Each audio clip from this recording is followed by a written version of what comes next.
So if you think about the top 5 issues Americans are concerned about, homelessness would be among the major concerns. It's become an epidemic across the country. Communities are struggling with how to address the issue. Now, as of the new year, people who are unsheltered in the state of Missouri will be charged with a misdemeanor for sleeping on state-owned land. Well, effective today in Missouri, a new law makes sleeping or camping on state-owned land illegal. The law also mentions funding for more resources, but the language has some shelters in our area concerned. Homeless County conducts its annual count of the homeless today. Tracking the homeless population helps establish programs to address homeless issues. Workers with the county's Department of Human Services will join volunteers on the streets from 5 this morning, so right now, until 5 this afternoon. We talked a bit on this broadcast about new laws going into effect in this new year, changes that affect people living in Kansas and Missouri, including those who might not have an address on either side of the state line. On any given night in 2021, it's been estimated some 1,600 people in Kansas and more than 4,000 in Missouri experienced homelessness. Starting tonight, I'll be kicking off the start of a new series tackling homelessness across mid-Missouri. It's an issue which surrounds us every day and impacts over 500,000 people across the country. I sat down with members of our community being affected by homelessness and looked into what's being done to solve this problem.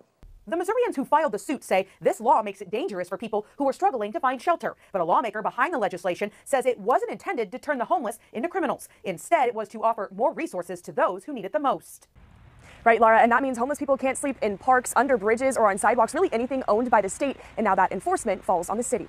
There is a growing list of states and cities making it illegal to sleep outside. Right now, if you're in Tennessee and you live in a tent, it's a felony. Portland, Oregon is banning tent living and shifting homeless into city-sanctioned mass encampment sites. And the city of Los Angeles is banning tent cities near schools and daycare centers. Well, I checked in with some shelters in our area who say there's definitely a need for more resources and funding, but this law has them worried that it could criminalize those without homes. Homelessness. It can literally happen to anybody. Talking with different people in the community, I've learned homelessness can have a variety of causes, including substance abuse or prison time. But it can also include losing a job, an unexpected tragedy, or rising housing costs. For the homeless community, finding a place to sleep just got a little harder. These are the folks that really need services. A new law is now in effect, making it a Class C misdemeanor to sleep on state-owned land, like public parks or under bridges where you see a lot of homeless camps.